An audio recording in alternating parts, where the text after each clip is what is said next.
नमस्कार, आप सभी के साथ मैं स्मिता शर्मा हूं और एक खास पेशकश लेकर इस वक्त हाजिर हूं। आज पाकिस्तान में यानी कि 14 अगस्त जश्न आजादी है, 15 अगस्त भारत में स्वतंत्रता दिवस है। लेकिन इन सब के बीच में जब दोनों मुल्क इंडिपेंडेंस की बात करते हैं, चौथे स्तंभ की आजादी पर बहुत गहरे निशान खड़े हो रखे हैं, सवालिया निशान खड़े हो रखे हैं।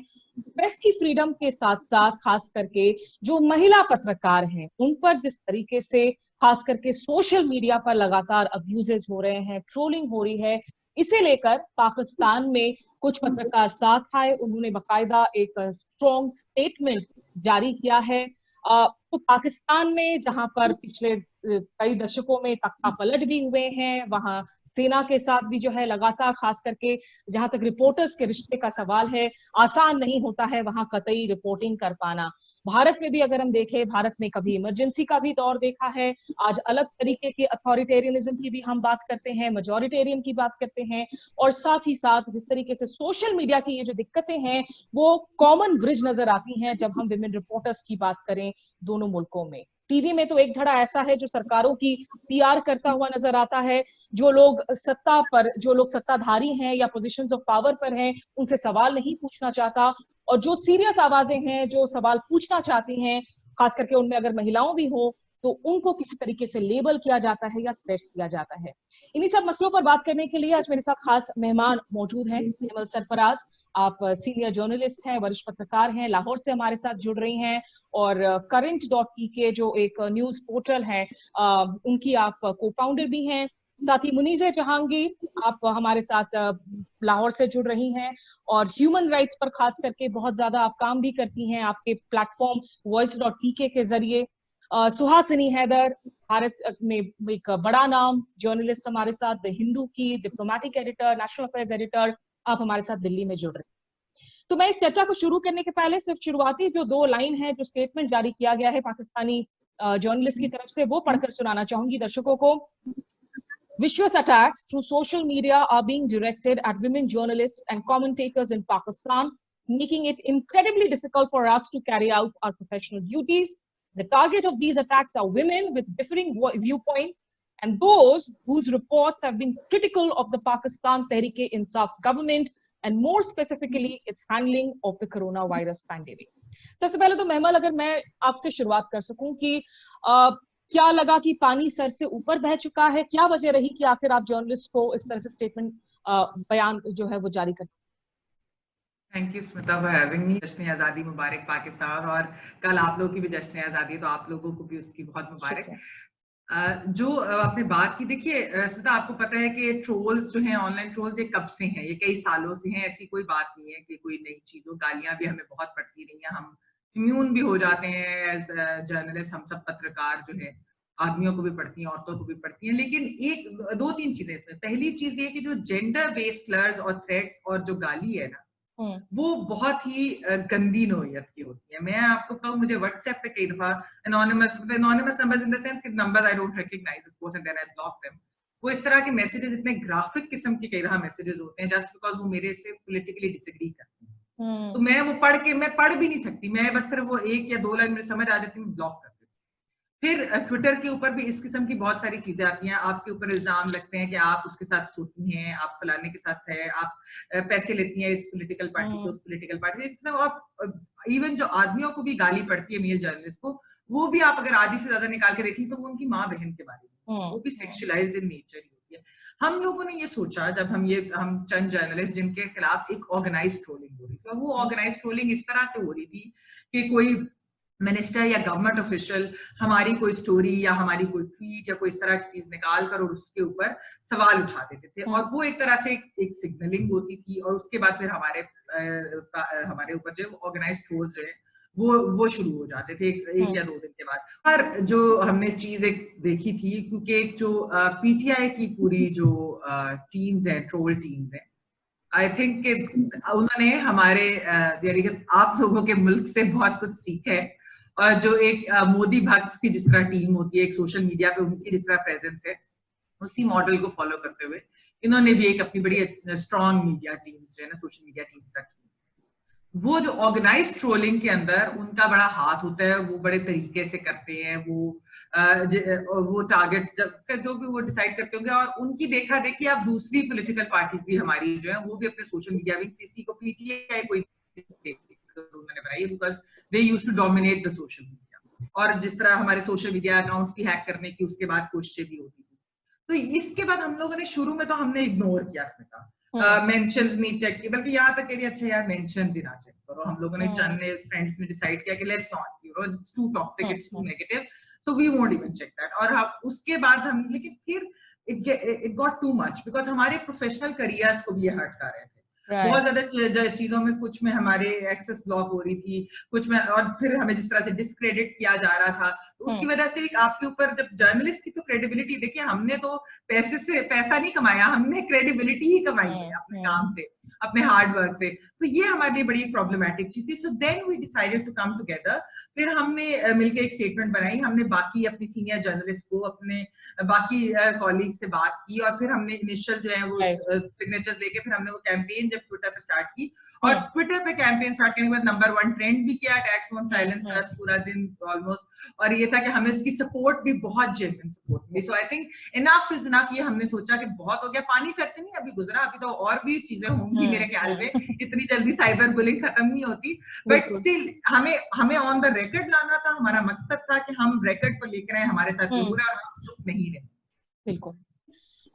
मुनी से अगर आप कह सकें, क्योंकि मैं देख रही थी जो लोगों के रिएक्शंस आए हैं उसमें वो लोग बहुत सवाल पूछ रहे हैं कि आप लोग जेंडर कार्ड खेलने की कोशिश क्यों कर रही हैं, आप लोग यहाँ पर मेन विमेन दोनों अब्यूज होते हैं, और फ्रीडम ऑफ एक्सप्रेशन का एक तरीके से आर्गुमेंट दिया जा रहा है। मतलब फ्रीडम ऑफ एक्सप्रेशन का यहाँ पर लॉजिक कैसे आता है जब लोग डेथ थ्रेट्स की बात करते हैं, रेप थ्रेट्स की बात करते हैं? स्मिता, सबसे पहले तो आपको आज़ादी मुबारक हो, और जितने भी हमारे यहाँ पे व्यूअर्स हैं उन सबको हिंदुस्तान पाकिस्तान में आज़ादी मुबारक हो। देखिए, फ्रीडम ऑफ एक्सप्रेशन की जहां तक बात है तो हैरत अंगेज बात यही है कि फ्रीडम ऑफ एक्सप्रेशन के बारे में जो लोग अब बात कर रहे हैं कि जी फ्रीडम ऑफ एक्सप्रेशन होनी चाहिए कि मैं आपको गाली दे सकूं, या फ्रीडम ऑफ एक्सप्रेशन होनी चाहिए कि मैं आपको रेप थ्रेट दे सकूं, या फ्रीडम ऑफ एक्सप्रेशन होनी चाहिए कि मैं आपकी जिस्म के ऊपर तरह तरह की तस्वीरें निकाल के बातें कर सकूं, वही लोग फ्रीडम ऑफ एक्सप्रेशन की जहां तक बात करते हैं तो वो अथॉरिटेरियन स्टेट्स में रह के करते हैं कि जी फ्रीडम ऑफ एक्सप्रेशन को हम डिनाई करवाने से, पेट्रियटिज्म के हवाले से पाकिस्तान की साख को खतरा होता है। आप यहाँ भी लोग कहते हैं हिंदुस्तान की साख को खतरा हो सकता है अगर फ्रीडम ऑफ एक्सप्रेशन को ज्यादा उभारा गया। अगर यहाँ पे उनका पैंतरा बदल जाता है, जब खवातीन की बात आती है और उनकी हरासमेंट की बात आती है तो उनको फ्रीडम ऑफ एक्सप्रेशन याद आ जाता है। जो चिट्ठी लिखी है आप लोगों ने, इसका मेन मकसद क्या है? क्योंकि काफी बार लोग कहते हैं कि भाई आप अगर ट्विटर पर अब्यूजर्स हैं तो उनको आप म्यूट कर दे, आप उनको ब्लॉक कर दे। ये आपको क्या लगा, ये क्या मजबूरियां थी कि ये चिट्ठी जो है आपको लगे कि ये स्टेटमेंट जारी करना चाहिए? देखिए स्मिता, मैं ये समझती हूँ कि हर जनरेशन की बर्दाश्त का लेवल कुछ अलग होता है। जब ये कहा गया कि आप भी अपना नाम डालें इस चिट्ठी के ऊपर, तो मैंने सोचा कि ये तो हमारे साथ आए दिन होता है। हम तो बॉम्ब ब्लास्ट के जरिए भी, हम been in bomb blast, been in shootouts, फिर इस किस्म की हरासा तो हमें फिजिकली भी किया जाता है। जब हम क्राउड्स के अंदर जाते हैं, जब रिपोर्टिंग के लिए जाते हैं तो क्या कुछ नहीं फेस करना पड़ता, गालियां भी खानी पड़ती है। तो उसमें कौन सी बड़ी बात है अगर सोशल मीडिया में आपको किसी ने गाली दे दी। मगर फिर मैंने सोचा कि एक हर जनरेशन की एक अपनी लड़ाई होती है, और शायद जो हमारी यंगर जनरेशन ऑफ जर्नलिस्ट है वो इस किस्म की गालियां वगैरह अब नहीं बर्दाश्त करना चाहती, और वो ये समझती हैं कि ये तमीज के ज़ुमरे से बाहर है। तो मैं ये समझती हूँ कि ये बहुत जरूरी होता है कि आप समझें उस जो एज है उसकी नौयत को समझें, और दूसरा ये है कि क्या हम सही हैं कि हम ये सारा कुछ टॉलरेट करते रहे। क्योंकि अगर ये न्यू नॉर्मल बन गया और खवातीन के ऊपर रेप थ्रेट्स और ये स्लर्स, अगर ये न्यू नॉर्मल बन गया तो क्या हम ये छोड़ के जा रहे हैं अपनी नेक्स्ट जनरेशन ऑफ जर्नलिस्ट के लिए।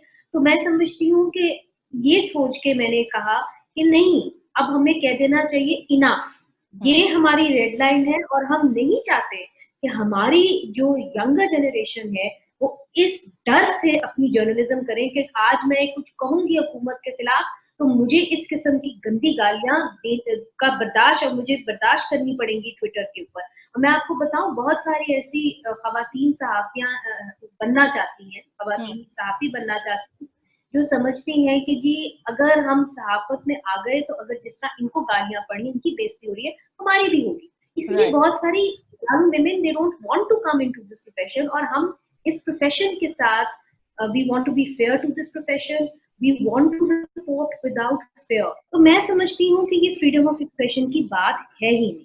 मैं समझती हूँ ये हम किस किस्म का माशरा और किस किस्म की एक, देखिए हम सहाफी हैं, हमारा एक प्रोफेशन है और मैं और आप कई अरसे से रिपोर्टिंग भी करते आ रहे हैं।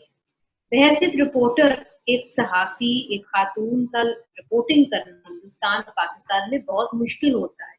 ना सिर्फ उसको अपने घर की तरफ से एक मसला होता है बल्कि माशरे में जब वो रिपोर्टिंग करने जाते हैं तो आपको भी पता है कि कहाँ कहाँ से उसको बच के चलना पड़ता है, ऑफिस एनवायरनमेंट में उसको बच के चलना पड़ता है। फिर अब ये नई चीज है, मैंने और आपने तब शुरू किया जब सोशल मीडिया इतना मशहूर नहीं था या इतना पॉपुलर नहीं था, मगर अब सोशल मीडिया के ऊपर खवातीन जर्नलिस्ट को गालियां पड़ती हैं, उनकी तस्वीरें जो हैं उनको जक्सटापोज किया जाता है नंगी मॉडल्स की तस्वीरों के साथ, रेप थ्रेट उनको दी जाती है। अब हैरत अंगेज बात यह है कि स्मिता जब ये मेरी कॉलीग्स ने मुझे कहा कि हमें ये साइन करना चाहिए तो मैंने सोचा, मैंने कहा सोशल मीडिया पे तो गालियां पड़ी हैं, इसमें क्या बड़ी बात, क्योंकि हम इतने शायद डिसेंसिटाइज हो गए हैं, गोलियां खा चुके हैं, आप समझ लें कि हर किस्म की थ्रेट्स हो चुकी हैं, फोन कॉल्स पे थ्रेट्स हो चुकी हैं, बॉम्ब ब्लास्ट में कवर कर चुके हैं, तो डिसेंसिटाइज हो चुके हैं। मतलब फिर मैंने इस बात को सोचा कि क्यों ना हम बोलें और क्या ये सही होगा कि इस किस्म का माहौल बन जाए खवातीन जर्नलिस्ट के लिए और ये न्यू नॉर्मल हो जाए। मैंने इस बात को सोचा अगर ये न्यू नॉर्मल हो जाता है और नेक्स्ट कि हम ये गंदगी छोड़ के जा रहे हैं, वो हमसे पूछेंगे आपके साथ जब तब आप बोलती और तभी रोक लेती इसको, तो शायद उनमें इतनी हिम्मत ना होती कि ये आगे बढ़े।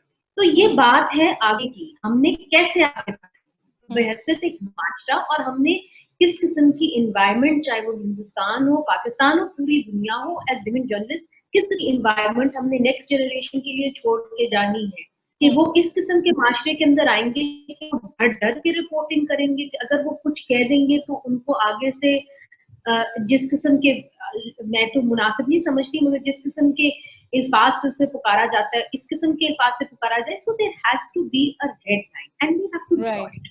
And so that I think really is the real question, that where is that red line, when do we draw it? Freedom of expression, हम तो freedom of expression के लिए लड़ने वाले लोग हैं, मगर इसका मतलब ये नहीं कि आप इसको अपनी जुबान को इस्तेमाल करके हमें डराएं धमकाएं ताकि हम उस तरह रिपोर्टिंग करें जैसे कि आप चाहते हैं। बिल्कुल। और सुहासिनी, जब आप ये महमल को और मुनीसे को आज ये बातें करते में सुन रही हैं, भारत में भी आज हम अलग अलग डिग्री में देखते हैं, फिर वही सिर्फ विमेन जर्नलिस्ट ही नहीं, मेल जर्नलिस्ट के साथ भी, अभी कारवान के रिपोर्टर्स के साथ जो कुछ हुआ जब वो दिल्ली रायट्स की फॉलो अप रिपोर्टिंग के लिए गए, और सोशल मीडिया पर क्या ये बातें रेजोनेट हो रही हैं कि भाई वो पाकिस्तान की बातों का जिक्र करते हैं लेकिन लगता है कि ये तो भाई इंडिया के सूरत हाल में भी फिट बैठ रही है? Thank you Smita for inviting me, और मैं महमल और मुनीसे को भी मुबारकबाद देना चाह रही हूँ जश्न आज़ादी की। एक्चुअली स्मिता, मैं कहना चाह रही हूँ कि साउथ एशिया में हमने एक दूसरा रूप देखा हुआ है। हम जब, शायद आपको याद नहीं होगा लेकिन मुझे याद है, जब हम छोटे थे तो बाहर जाने में भी हिचकिचाहट होती थी क्योंकि एक ऐसा था कि कोई देख लेगा आप क्या पहन रहे हैं, कोई सीटी मार लेगा। The idea of these things is to propagate a patriarchal mindset और to say कि औरतों को सोच के पब्लिक स्फीयर में जाना चाहिए और उनको जो स्पेस मिलता है पब्लिक स्फीयर में उसको कर्टेल करना चाहिए। तो मुझे लगता है कि जो हम आज सोशल मीडिया पे देख रहे हैं वो उसका एक एक्सटेंशन है। मैं जानती हूँ कि बहुत ऐसे हैं, मतलब मेल भी हैं जिनको ट्रोलिंग होती है, लेकिन मैं आपको दिखा दूं कि अगर आप एक आदमी को ले लें जो जर्नलिस्ट हो और एक लेडी को ले लें जो जर्नलिस्ट हो, तो जिस तरह की ट्रोलिंग वो फेस करते हैं बहुत अलग है। एमनेस्टी इंटरनेशनल ने जनवरी में एक स्टडी की थी पॉलिटिशियंस पे, और उन्होंने देखा कि विमेन पॉलिटिशियन 30 to 40% ज्यादा ट्रोल किए जाते हैं in comparison to male politician. अगर किसी भी पोजीशन में एक औरत हो तो उसको टारगेट किया जाता है इन अ वे जो जिस तरह से मेन को नहीं टारगेट किया जाता है। क्या क्या कहा जाता है? पहले तो एक पेट्रियार्कल सा होता है कि आपके हस्बैंड ने क्या कहा, आपके फादर ने क्या कहा। Women are always being put in that box कि you have to be defined by who else is the male in your family. उसके अलावा एक सेक्सुअल तरीके से हरासमेंट होती है जो जिस तरह से मेन जो शायद मेन फेस नहीं करते हैं। आपने कैरावान मैगजीन का जिक्र किया था, उसमें क्या हुआ था, 3 जर्नलिस्ट गए थे एक एरिया में और कुछ गुंडों के साथ, मतलब कुछ गुंडे वहां पर आ गए थे, उनको थ्रेटन कर रहे थे, और जो 3 जर्नलिस्ट थे उनको अलग अलग तरह से थ्रेटन किया गया। एक जो थे उनको मारा या पीटा गया, दूसरे को ज्यादा पीटा गया क्योंकि वो माइनॉरिटी से बिलोंग करते थे, लेकिन जो लेडी थी उनके साथ उनको सेक्सुअली हरास किया। तो ये जो सेक्सुअल कंपोनेंट आ जाता है, मुझे पता है कि बहुत हैं जिन्होंने मुझसे कहा है कि आप ना आप एज अ वुमन आपको क्या बंदिश है, आपको सारे फ्रीडम्स हैं और आप फिर भी ये विमेन कार्ड यूज करना चाहते हैं। लेकिन मैं कहना चाहती हूँ कि एक्चुअली अगर आप सोशल मीडिया पे देखें तो एक एक्सटेंशन बन गया है कि जहाँ पे विमेन को सेक्सुअली टारगेट किया जाए, जेंडर बेस्ड टारगेटिंग जो बुलाते हैं। इस चीज को रोकने के लिए हमें मतलब कंप्लेन करना पड़ेगा, बोलना पड़ेगा। जैसे मुनीन जी ने कहा, अगर हम चाहते हैं कि हमारी बेटियां इस तरह के ट्रोलिंग को ना उनको सहना पड़े और एक तरह से डिसेंसिटाइज ना हो जाए सोसाइटी की, ठीक है ट्रोलिंग होती है, चलें, इतना आप बतंगड़ बना दें। जब आप ट्रोलिंग की बात करते हैं तो आप ट्रोलिंग पे हाईलाइट, मतलब उनको ज्यादा आप ऑक्सीजन ऑफ पब्लिसिटी दे रहे हैं, उसको इग्नोर करना चाहिए। क्या है, आप किसी को ब्लॉक कर दो। लेकिन प्रॉब्लम इज कि व्हाई शुड पीपल फील कि they can go after women in the same way, and I think journalist face it more than others. Mehmal, you know, आप तो पाकिस्तान तहरीक इंसाफ की बात कर रही थी, जो रूलिंग पार्टी है, इमरान खान प्रधानमंत्री है, वजीर आजम है वहां पर। आप लोगों की स्टेटमेंट में आप लोगों ने एक और बहुत अहम बात कही कि आप लोगों की जो खास करके जो महिला सलाफियां हैं उनकी सोशल मीडिया अकाउंट्स को हैक करने की लगातार कोशिशें की जा रही हैं, काफियों की सोशल मीडिया अकाउंट सस्पेंड हो गई हैं। रिएक्शंस क्या आ रहे हैं? पॉलिटिकल पार्टीज आपके साथ क्या खड़े होने को तैयार हैं, या सिर्फ इसलिए खड़े होने को तैयार है क्योंकि वो इस वक्त ऑपोजिशन में है, और मोर और लेस इस तरह का बिहेवियर क्या सारे पार्टीज में नजर आता है? ये स्मिता, जो एक चीज थी जो अकाउंट्स हैक होने की बात है, वो तो एक्चुअली मेरे साथ कल अराउंड 7:21 PM पाकिस्तान टाइम दोबारा हैक करने की मेरे ट्विटर को कोशिश की गई। जुलाई के अंदर there were 20 attempts in one day, then there were 9 and 10 attempts in one day. अप्रैल में, मतलब मेरे साथ तो ये कोई 4-5 दफा लगातार हो रहा है। और वही जिस तरह मैंने बताया कि अप्रैल में actually this campaign started because you know the thing is के सम मिनिस्टर्स टैगर्स और गवर्नमेंट ऑफिशियल्स टैगर्स या हमारी स्टोरीज को वो टैग करके वो उसको डिस करते हैं, जब तो वो एक सिग्नल होता है कि जी आप इनके पीछे पड़ जाओ। मेरे ख्याल में लगता है ऐसे, क्योंकि ऑर्गेनाइज ट्रोलिंग फिर उसके बाद ही शुरू होती है।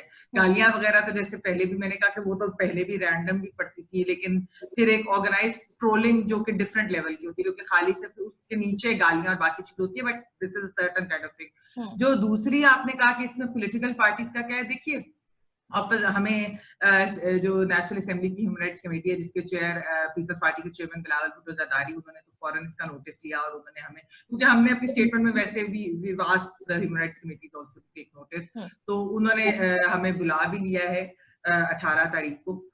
दूसरा ये है कि PMLN की तरफ से भी हमने देखा कि काफी सपोर्ट, और ये आप जो बात करिए कि क्या वो सिर्फ इसलिए करे कि ऑपोजिशन नहीं, देखिए गवर्नमेंट के अंदर भी शीरी मजारी साहबा human rights minister, federal human rights minister, उन्होंने हमारे हक में सपोर्ट में उन्होंने ट्वीट भी की, और ये है कि वो काफी it means a lot, because उसके बाद उनकी अपनी भी काफी ट्रोलिंग हुई उस चीज के ऊपर कि क्यों वो हमारा साथ दे रही है।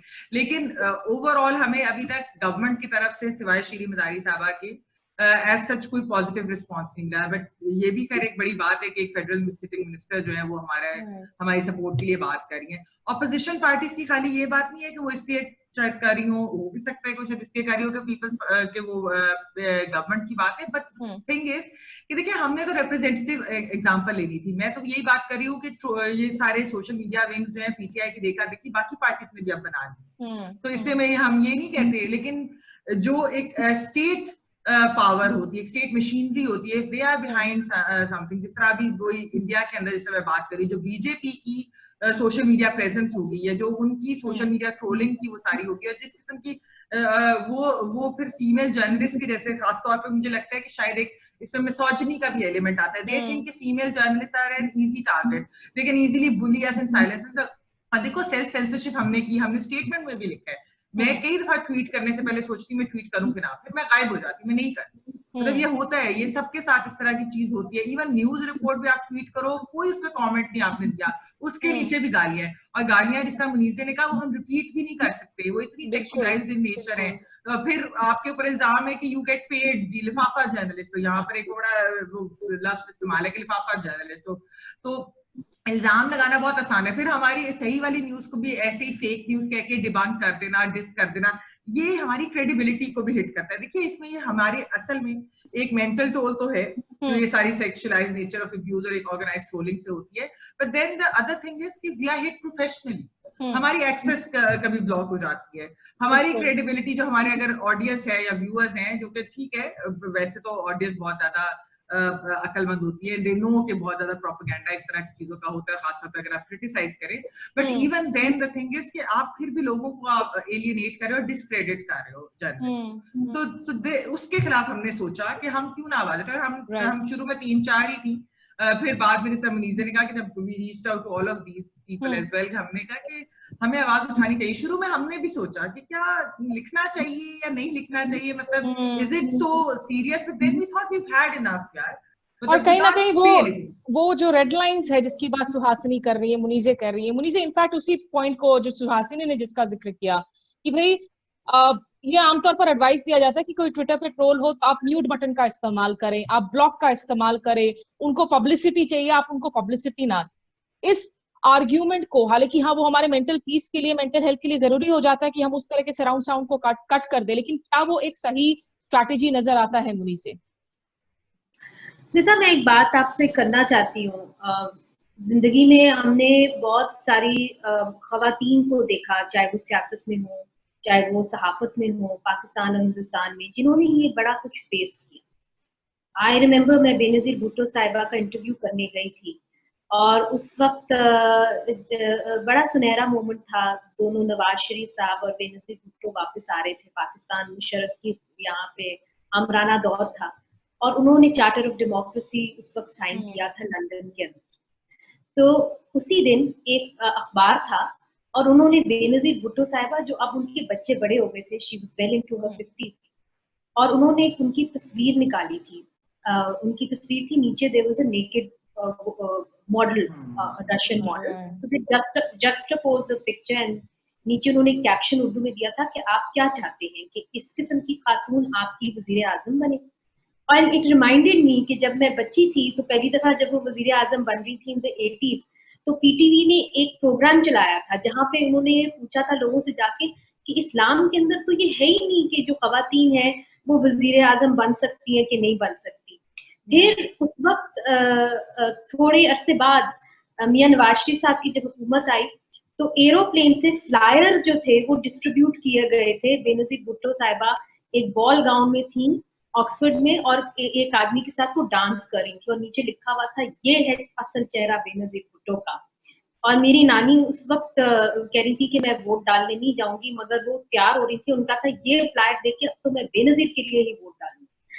सो मैं ये समझती हूँ कि मैं अपनी वालदा का भी एग्जाम्पल देती हूँ। उनको जिस किस्म की गालियां पड़ती थी, मैं बड़ी शुरू में बड़ी डिप्रेस होती थी, तो मुझे वो कहती थी कि हाय हाय मुझे इससे कोई फर्क नहीं पड़ता। इसी तरह मैंने बेनजीर का जब इंटरव्यू करने गई तो मैंने उनसे पूछा कि आज आपके बारे में ये तस्वीर छपी है, तो आप चाहती मैं आपसे इसके बारे में पूछूं? तो उन्होंने कहा But Munize, they have been doing this to me forever. I was in my 20s when they started doing it. Now I'm in my 50s. I'm not interested in commenting on this. I want to talk about the Pakistan People's Party manifesto. That's what I want to talk about. So, you know, I have seen in my life women जिन्होंने अपने ऊपर कातलाना हमले, जिस तरह my mother, जिन्होंने मेरी वालदा का तो ये भी कहा गया था कि उनकी तो शादी जो है वो ही हराम हो गई है, उनके बच्चे ही सारे हराम हैं। अब मतलब वो पूरे शहर में पोस्टर उनके खिलाफ इस तरह लगाए जाते थे। सो उन्होंने ये सारी चीजें दरगुजर की, मगर मैं आज सोचती हूँ कि शायद एक तरह से दरगुजर इसलिए किया क्योंकि उन्होंने बहुत बड़े काम करने थे और तब वो माहौल नहीं था कि आप बात कर सकते। अब मैं समझती हूँ कि वो माहौल बन गया है और आज की जो लड़कियां हैं, हमारे से भी जो छोटी हैं, वो इस किस्म की बदतमीजी बर्दाश्त करने को तैयार नहीं है। और बहुत जरूरी है कि हम जो अपने अब मिड करियर में आ गए हैं, आप हैं, सुहासिनी है, स्मिता, मेमल है, कि हमें अपनी बात रियलाइज करनी चाहिए कि जो नई जनरेशन है वो क्यों इस किस्म की बदतमीजी को बर्दाश्त करे। तो मैं ये समझती हूँ कि बर्दाश्त का लेवल ना, शुक्र है अल्लाह का, कम होता जा रहा है। और मुझे लगता है कि कहीं ना कहीं लोग आपकी चुप्पी को जो है कमजोरी भी समझने लगते हैं, तो वो संदेशा भी नहीं जाना चाहिए। लेकिन बातों को सुनकर ये जरूर लगता है कि भाई ये इस कोरोना के दौर में जहाँ इतने सेक्टर्स में नौकरियां जा रही हैं, आईटी सेल में मानो खूब से भर्तियां हो रही हैं। सुहासिनी, इसके पीछे क्या एक पॉलिटिकल इकोनॉमी भी नजर आता है, इसके पीछे एक बकायदा एक बाजार है इस ट्रोल आर्मी के पीछे, वो ब्लू टिक वाले वेरीफाइड ट्रोल्स हो या अनवेरीफाइड ट्रोल्स। बिल्कुल। और स्मिता, ये एक नया रुख है, क्योंकि आई थिंक जो हम जब हम ट्रोल्स की बात करते हैं तो हम सोचते हैं कि ये लोग हैं जो सिंगल लोन वुल्फ कहीं बैठे हैं कंप्यूटर के सामने और अटैक कर रहे हैं। लेकिन जैसे मेमल ने कहा, एक ऐसा गुट भी है जो एक ऑर्गेनाइज तरह का ट्रोल है, जहां पर इशारा तो कहीं और से आता है, इशारा किसी पॉलिटिशियन से आएगा या किसी पावरफुल इन्फ्लुएंसर से आएगा, लेकिन उसके बाद जो आता है, जो जिस तरह का अटैक आता है, वो मतलब एक ऑर्गेनाइज तरह से होता है। अब आई थिंक इंडिया में भी जैसे ये किताब लिखे गए हैं, एक जर्नलिस्ट ने खुद एक किताब लिखी थी, आई एम अ ट्रोल, जिसमें उन्होंने ट्रोल से बात करके पता की थी कि कितनी ऑर्गेनाइजेशन है। लेकिन मुझे ये भी याद है स्मिता, कुछ साल पहले जब हमारी women and child development minister ने कहा था कि ये जो ट्रोलिंग है इस पे मतलब 0 टॉलरेंस होना चाहिए, और उन्होंने एक कुछ अश्लील ट्वीट्स को देखकर, जो कि एक बहुत जाने माने सिंगर ने दी थी, उसके बाद उन्होंने कहा था कि मैं एक वुमेन चाइल्ड मिनिस्ट्री में एक anti trolling cyber cell setup करने वाली हूँ। और उसके बाद लगातार उनकी जो ट्रोलिंग हुई, और मुझे लगता है 1 हफ्ते के लिए लगातार उनके खिलाफ चीजें कही गई, और इसी तरह की अश्लील बदतमीजी उनके साथ कि मुझे नहीं लगता है कि वो साइबर सेल ज्यादा देर रहा था। पहले कुछ दिनों में उनको बहुत सारे कंप्लेंट मिले थे, और उसके बाद हम मतलब उसके बारे में हमने कुछ सुना भी नहीं था। तो इस तरह की जो ट्रोलिंग होती है उसमें डेफिनेटली कुछ ऑर्गेनाइजेशन है, और इस वजह से I think women in particular सबको थोड़ा ज्यादा डर लगता है, क्योंकि अगर जो आपको ट्रोल कर रहा है कोई लोन वुल्फ है कहीं पर, ठीक है, मैं उसको ब्लॉक कर सकती हूँ, लेकिन अगर जो इरादा है वो मुझे इस तरह से मतलब डराने का है, मेरे जो पर्सनल डिटेल्स है उसको आप वेब पे डाल दो, मेरा फोन नंबर आप कहीं वेब पे डाल दो, तो इस तरह की ट्रोलिंग से थोड़ा ज्यादा डर आता है। एंड आई थिंक जो जर्नलिस्ट ने फेस किया है, वायलेंस जो उन्होंने फेस किया है पिछले कुछ सालों में साउथ एशिया में, एक जाहिर है कि एक मतलब आपके लिए एविडेंस है कि इस तरह की ट्रोलिंग से काफी डेंजरस इफेक्ट है। बिल्कुल, और इस तरह के काफी मामले भी आए हैं जब जर्नलिस्ट हो या काफी सारे इनफैक्ट ऐसे इंडिविजुअल्स हैं, सेलिब्रिटीज हैं, पॉलिटिशियंस हैं, जिनके बाकायदा मेंटल हेल्थ पर बहुत बुरा असर पड़ा है इस विशियस, इस जहरीले इकोसिस्टम की वजह से। काफी लोगों को अपना जो है ट्विटर अकाउंट वगैरह, फेसबुक अकाउंट वगैरह डीएक्टिवेट करना पड़ा, कुछ लोगों ने इसे अलविदा ही कह दिया सोशल मीडिया प्लेटफॉर्म्स को, जो काफी बार सोचने को मजबूर कर देता है कि क्या साउथ एशिया की अगर हम बात करें, क्या हमारी पॉपुलेशन जो है शायद अभी तक उतनी एजुकेटेड नहीं है, और एजुकेशन का मतलब सिर्फ उन सर्टिफिकेट्स का नहीं है जो स्कूल कॉलेज से मिलता है, बल्कि आपकी वैल्यू सिस्टम, आपकी नॉलेज सिस्टम, कि हम सोशल मीडिया की आजादी को एक तरीके से हैंडल कर सके। तो ऐसे में जो आखिरी सवाल मैं आप तीनों से एक एक करके पूछना चाहूंगी, सुहासिनी अगर मैं वापस आपसे कर सकूं, कि यहाँ आज आप जब देखती हैं कि जो जर्नलिस्ट के खिलाफ खास करके जो अटैक्स हैं वो अलग अलग स्टेट्स में हो रहे हैं जहां अलग अलग रूलिंग पार्टीज है, और पिछले दिनों ही एक चर्चा में मुनीजे भी उसमें थी, हम बात कर रहे थे कि कैसे कोविड के इस दौर में एक मेडिकल इमरजेंसी को एक पॉलिटिकल इमरजेंसी टूल के तौर पर इस्तेमाल किया जा रहा है अलग अलग मुल्कों में।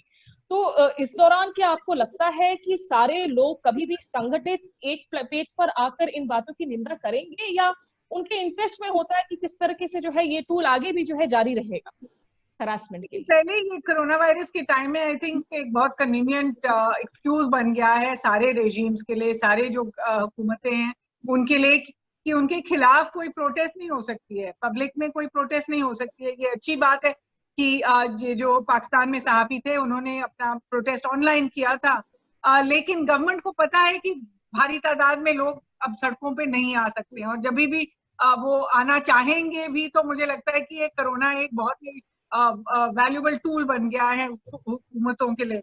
लेकिन इसके अलावा ये भी है कि कोरोना वायरस की वजह से लोग इतने बिखरे हुए हैं, सब अपने अपने घर में हैं, कि शायद वो ना फील कर पाए जो एक गुट जिससे गुजर रहा है। तो I think your point is good कि इस कोरोना वायरस पैंडेमिक की वजह से जो प्रोटेस्ट पहले हुआ करते थे शायद उनको इतना सपोर्ट ना मिले, लेकिन मैं इतना जरूर कह सकती हूँ कि कोई ऐसे विमेन जर्नलिस्ट नहीं होंगी जिसने ये फेस नहीं किया होगा। Politicians, women politicians across political lines दोनों तरफ पे ये फेस कर रहे हैं।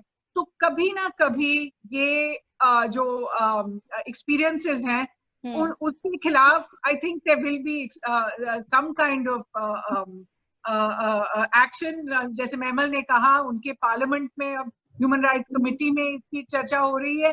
मुझे लगता है कि इसी तरह से हम इस पे बिल्ड कर सकते हैं। मुनीसे ने कहा कि हमारे मेरे पेरेंट्स की जनरेशन में अगर वो थोड़ा ज्यादा शोर मचाते, लेकिन उनकी जनरेशन में वो तो सिर्फ एक मतलब अपना एक प्लेटफॉर्म बनाने के लिए उनको इतनी जंग लड़नी पड़ी, तो शायद हमारी जनरेशन में हमने ये जंग भी लड़नी पड़ेगी। बिल्कुल। और दर्शकों को थोड़ा सा मैं यहाँ बता भी दूं, जो लोग वाकिफ नहीं हैं, जब मुनीसे अपनी वालदा की बात कर रही थी, यानी कि अपनी माँ की बात कर रही थी, अस्मा जहांगीर की, एक ऐसा बड़ा नाम जिनकी आवाज की कमी आज हम सभी महसूस करते हैं साउथ एशिया में, जो भी ह्यूमन राइट्स पर काम करता है और जिसे हम चैंपियंस ऑफ लिबर्टी के तौर पर देखते हैं। मुनीसे, आपको क्या उम्मीद है यहाँ पर आगे की इस लड़ाई में, और खास करके पाकिस्तान में हम जब बात करते हैं जहाँ जर्नलिस्ट की असैसिनेशन हुई हैं, रातों रात डिसअपियरेंसेस हो जाती हैं, रेड्स पर जाते हैं घरों में, बहुत एक टफ दौर आप लोगों ने लगातार देखा हुआ है। उम्मीद क्या है आपको यहाँ से आगे हालात के सुधरने की, खास करके इस तरह के सोशल मीडिया के हालात? देखिए स्मिता, साथी मुझे ऐसा लगा है कि जो आने वाला वक्त है उसके अंदर जो सेंसरशिप है मजीद बढ़ेगी। आज मैं और आप इस तरह बात कर रहे हैं, हो सकता है कि जंग जो आने वाली इस तरह और सख्त होगी, हो सकता है। और इस तरह के मंसूबे हमने देखे ना सिर्फ पाकिस्तान में मगर हिंदुस्तान में भी हमें खबर आई है कि नेशनल इंटरेस्ट को लेके, पेट्रियटिज्म को लेके सख्त होगी।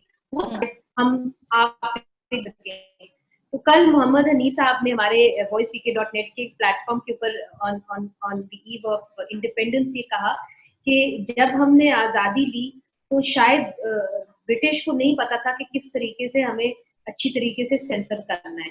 अब जो हिंदुस्तान है, पाकिस्तान है, उनको बखूबी पता है कि कैसे अपने लोगों को अच्छे तरीके से मजल करना है और सेंसर करना है। तो मैं समझती हूँ कि लड़ाई तो अब और एक बड़े मुश्किल मरहले में जा चुकी है। अब सवाल ये है कि हमने लड़ना कैसे है। वो लड़ने के टूल्स हमारे बड़े हमें सिखा गए। मैं समझती हूँ कि जो लोग फ्रीडम ऑफ एक्सप्रेशन चाहते हैं वो दोनों मुल्कों के दरमियान अमन भी चाहते हैं, वो जमहूरियत भी चाहते हैं, उनके वैल्यू सिस्टम्स यही होते हैं। तो मैं ये समझती हूँ कि ये सारी चीजें आपस में मुंसलिक है। जब आपके यहाँ और हमारे यहाँ सही मायने में जमहूरियत आएगी तो मैं और आप भी आजाद होंगे, सोशल मीडिया पे कदगने भी कम होंगी और हिंदुस्तान और पाकिस्तान करीब भी आएंगी। मैं एक बात जरूर कहना चाहती हूँ कि आज हम एक ऐसे दौर में हैं जहाँ पूरी दुनिया रीजनल सॉल्यूशंस की बात कर रही है स्मिता, चाहे वो टिड्डी दल, चाहे वो कोविड से लड़ना हो, और यहाँ पे ये अपने गन्स के ऊपर स्पेंड करके और इसके ऊपर स्पेंड करके अब क्या वो गन्स को लेके टिड्डी दल को मारेंगे? सवाल ये है, या गन्स को लेके एनवायरनमेंट के ऊपर धावा बोलेंगे? तो अब ये जो कन्वेंशनल वॉरफेयर पुरानी हो चुकी है, और जो इसके सरमायाकार हैं वो भी अब पुरानी थिंकिंग के हो चुके हैं। अब दुनिया किसी और तरफ देख रही है, जंगें किसी और नौयत की हुई। तो मैं ये समझती हूँ that times are against them, time is with us, time is with the people of India and Pakistan, and that is that's a positive note from you. महमल, आखिरी कमेंट्स आपसे लेना चाहूंगी मैं।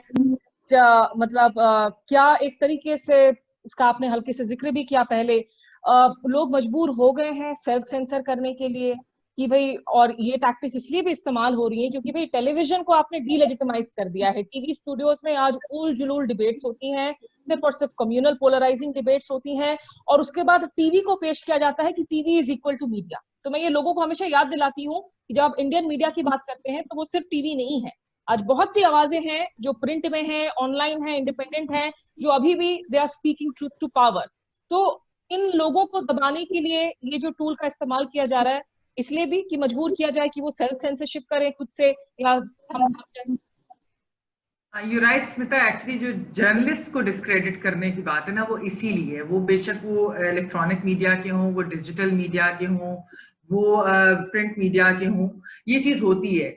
ये हमने इंडिया में भी देखी है, पाकिस्तान में भी, अमेरिका में आप देखें, ट्रम्प हर चीज को जो से नहीं पसंद वो से फेक न्यूज कहते थे ना। तो ये आई थिंक एक पूरे जो एक राइट और अथॉरिटेरियनिज्म जो है, ये पूरा पॉलिटिक्स ही शिफ्ट आई है दुनिया के अंदर काफी ज्यादा, unfortunately. And I think in सबको जब ये ऑपोजिशन में होते हैं तो इनको फ्री प्रेस बहुत अच्छी लगती है क्योंकि इनको हम टाइम दे रहे होते हैं। लेकिन जब ये लोग गवर्नमेंट में आ जाते हैं तो इनको वही फ्री प्रेस बहुत बुरी लगती है क्योंकि इनके ऊपर क्रिटिसिज्म या इनके ऊपर सवाल उठ रहे होते हैं। एक चीज मैं ये कहना चाहूंगी स्मिता कि जो बहुत पॉजिटिव चीज हमें स्टेटमेंट जारी करने के बाद नजर आई, मैं आपको सच्ची बात बताऊं कि जब हम ये कुछ चंद बैठ कर स्टेटमेंट बना भी रहे थे और इसके बारे में बात भी कर रहे थे, तो हमने सोचा कि यार जब हम डालेंगे तो सिवाय हमारे कोई भी नहीं है हैशटैग पे करेगा, चलो हम 8-10 लोग कर देते हैं या जो भी है, पता नहीं कोई ट्रैक्शन मिलेगी कि नहीं, ये ना हो।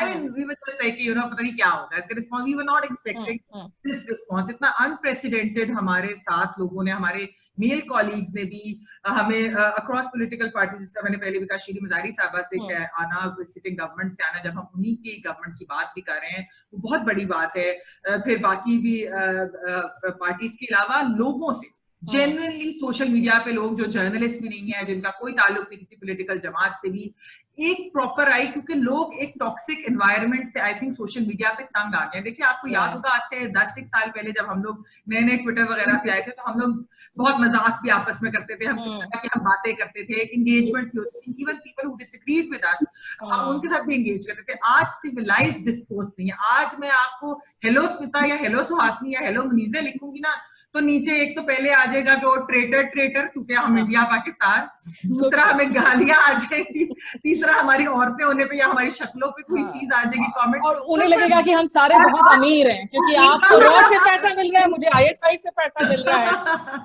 तो सारे जो है, एक चीज मैं जरूर कहूंगी कि जब ये ट्रेटर कह रहे होते हैं तो आलू जो खा रहे होते हैं और प्याज जो इंडिया से आया होता है वो खा रहे होते हैं, तब उसको वो नहीं याद आता। हम चारों सब ट्रेटर बैठे हुए क्योंकि हम पीस की बात करते हैं हमारे आपस में। चले, और उनमें से काफी लोग जो ट्रेटर कह रहे होते हैं खुद जो है अंडा शेप की फोटोज डाले हुए होते हैं ट्विटर पर, या तो इन दिनों जो है दूसरे तरह की फोटोज चल रही होती है। पर बहरहाल मुझे लगता है कि आपने ट्रम्प का जिक्र किया महमल, और एक बात है कि वहां कम से कम इंस्टीट्यूशंस इतनी मजबूत है अमेरिका में कि ट्रम्प भले ही फेक न्यूज कहे लेकिन लगातार प्रेस के सवालों को वो लेते हैं, प्रेस कॉन्फ्रेंसेस करते हैं। हमारे यहाँ हमारे प्रधानमंत्री ने 6 साल में आज तक एक प्रेस कॉन्फ्रेंस को संबोधित नहीं किया है। तो जो राहत इंदौरी साहब आज हमारे बीच में नहीं है, और वो जिस तरह से लिख कर गए थे कि अंदर का जहर छूट लिया, धुल के आ गए, कितने शरीफ लोग थे, सब खुल के आ गए। तो ये सोशल मीडिया पर जो लोगों की शराफत दिखने लगी है, मुझे लगता है लोगों को आज जब आप स्वाधीनता दिवस की जश्न मनाते हैं तो अपने अंदर की आजादी की भी जरूरत है, ताकि आप अपने अंदर की इस जहर से खुद को आजाद कर सके, नहीं तो ये जहर आपको भी खा जाएगा दूसरों के को नुकसान पहुंचाने से पहले। और बहुत शुक्रिया महमूद सरफराज लाहौर से, मुनीज़े जहांगीर लाहौर से, आपका हमारे साथ जुड़ने के लिए, सुहासिनी हैदर दिल्ली से। जाते जाते एक आखिरी संदेशा मैं जरूर देना चाहूंगी जो हमारे साथ लोग यूट्यूब स्टेशन पर जुड़ रहे हैं, सत्य हिंदी के पोर्टल्स पर जुड़ रहे हैं, कि हम कोरोना काल में रह रहे हैं। लाखों लोगों की जिंदगियां आज बर्बाद हो गई हैं, लोगों की जिंदगियां उजड़ गई हैं, नौकरियां चली गई हैं। तो कोरोना से आजादी में अभी वक्त लगेगा, ये लड़ाई अभी लंबी चलेगी, अभी वैक्सीन भी उतने नजर नहीं आ रहे हैं। तो इस लड़ाई में अपनी भूमिका निभाना आप ना भूले। जब भी घर से बाहर निकले, लोगों से मिल रहे हो, तो मास्क जरूर आप पहने। इसी संदेशा के साथ, इसी पब्लिक अपील के साथ आप लोगों से मैं इजाजत लेती हूँ। नमस्कार।